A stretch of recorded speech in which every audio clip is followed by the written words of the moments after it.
We are welcoming the third speaker, Radoslaw Nguyen from Poland. Please. Yes, hello. Hello, xin chào cả nhà.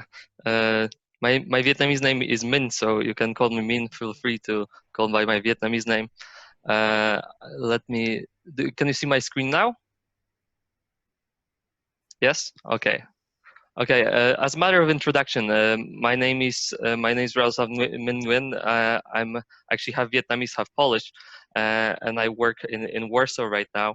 But I'm also an American attorney, so I have a little bit of experience in common law jurisdictions. Here at JS Legal, we actually handle as well. Like I'm mostly responsible for M&A practice here in Warsaw, but we also handle like complex commercial litigation, which includes sometimes construction law litigation. I'm very happy to talk to you today because I believe that the rest of the speakers come from common law jurisdiction, which have some intricacies as opposed to the civil law system. And Poland, on the other hand, is also civil law system. So some of the mechanisms shown here might have like might be actually directly transposed to Vietnamese system if we're talking about like the construction law.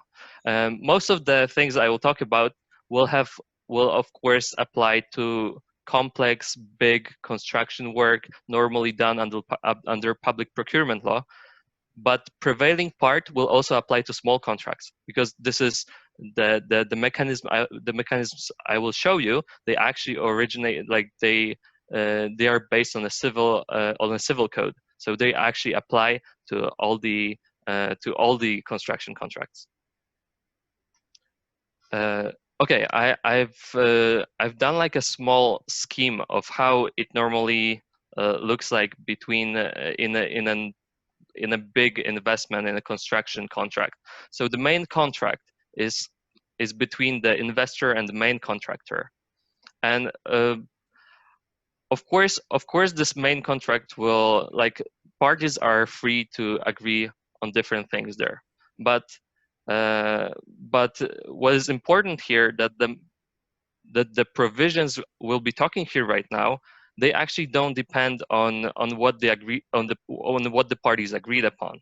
So if the investor and the main contractor agree on something that's not that's contradictory to the civil code, in this instance, the civil code provisions will prevail. So other than the main, like the general provisions for construction in this contract, in the contract A on the scheme, we would normally have a guarantee of adequate performance by the main contractor to the investor. This is not a statutory requirement, but I believe that it's also like this in FIDIC, and it's just a standard market practice. Although it actually secures the adequate performance of the construction by the main contractor, it might have effect also on other relationship, which I will get back into in a second. The second guarantee is actually a statutory guarantee from the investor, from the left side, to the middleman, to the main contractor. And this is a statutory guarantee that the main contractor may ask for, regardless of what the contract says. So even if the contract is silent about any guarantees, the main contractor at any point of time, even during the construction already has been made, the contract is actually signed, he may go to investor and say, I want a guarantee, and the investor is obliged to give him a guarantee of either money security or bank guarantee or insurance guarantee. So this is something they cannot get rid of. However, why I actually wrote this in the brackets? Why is that? Because this is actually not a common thing to do. main contractors, especially like in infrastructure projects, like when we are talking about like building a highway, they do not normally require guarantees from the investor. Investor is normally government backed. These are normally government entities, state-owned enterprises, and there's not that much risk when it comes to the payment from the investor to the main contractor. Was the main risk that our statute want to address is that the main contractor will actually terminate the contract and he will not finish the work. That's why our public procurement law, for example, requires the main contractor to give the guarantee to the other side, to the investor. And this will apply like in the public procurement sense. And what's important is this guarantee for payment, statutory guarantee. It will also work in like further relationships. So between the main contractor and subcontractor, this actually works the same way. So the subcontractor, regardless of what the contract says, can ask the main contractor, give me guarantee, and main contractor has to give it, or otherwise the subcontractor can actually terminate the contract with no consequences. There are no instances actually on actually abusing this law. So and also in the public procurement context, because there were actually instances of like big companies, main contractors, asking the municipalities doing investment projects for the guarantee just to have the way of getting out of the contract. But this is not that common, and this is not that big of an issue right now. So this is only about guarantees, but our law actually provides for a little bit of a different remedy here. So in case the contracts are created in a scheme like this, so investor and the main contractor has one contract, main contract, and main contractor and subcontractor, each one of them has separate contracts. This will actually cause a situation where the investor and the main contractor are jointly and severally liable to the subcontractor for payment of the price.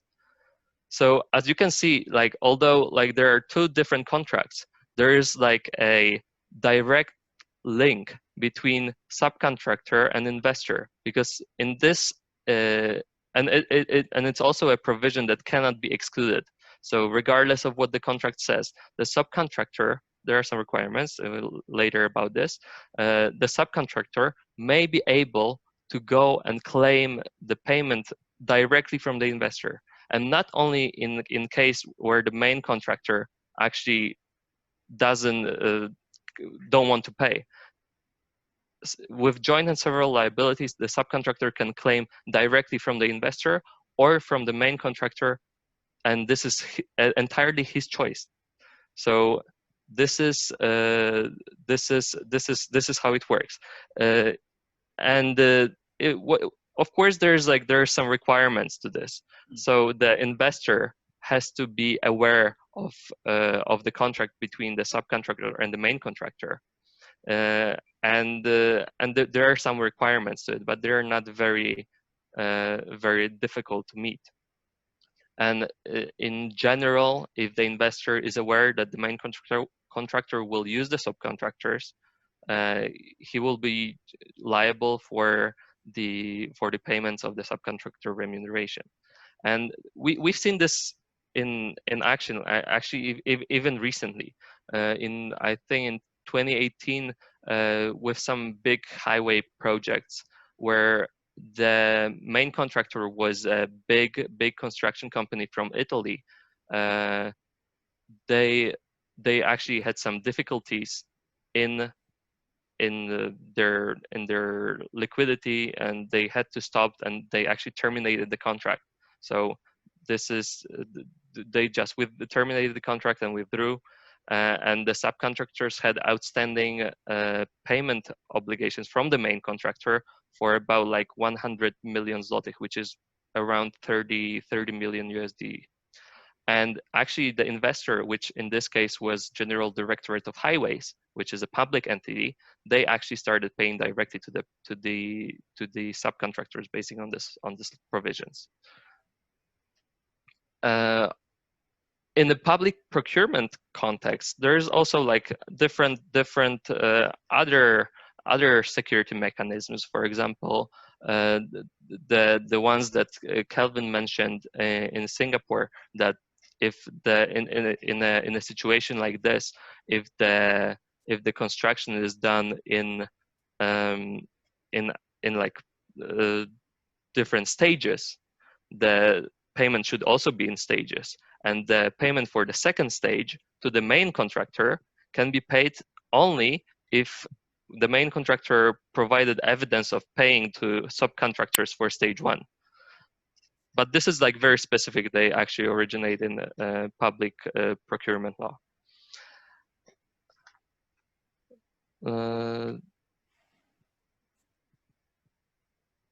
And of course, like in this context of like this this direct liability of the investor to the subcontractor, like there are some requirements. There has to be notification, and either this is important because this is not the main contractor that has to notify the contract. It can be either subcontractor or the main contractor that can notify the investor. So it's like it doesn't give that much discretion for the main contractor. If he doesn't want to do this, the subcontractor will do this. He will say, we are the subcontractor on this investment, and investor, unless there is a procedure for this, unless he objects to it within like some period of time, he will actually be held liable.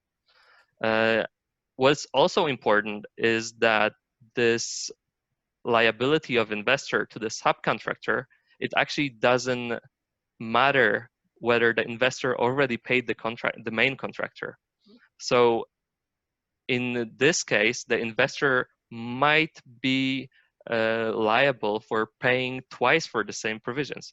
If he actually paid the main contractor already, and then the main contractor didn't pay to the subcontractor may go directly to the investor and still claim the money for his remuneration on the project.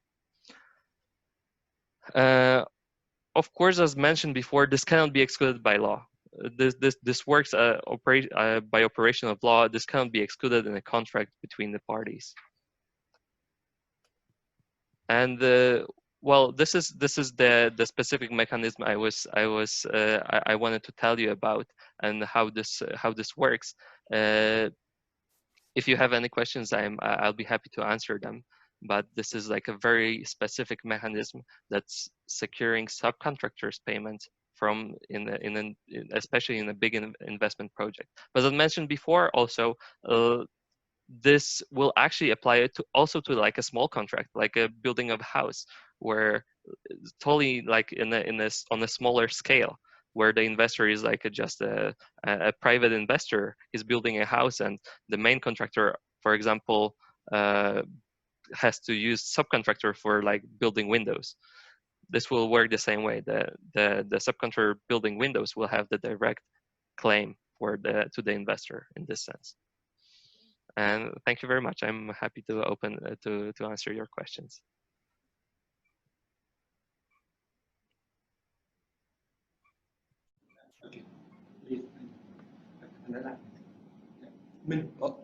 All right, thanks, Radoslaw. Minh. Thank you. Minh, yeah. Okay. Interesting.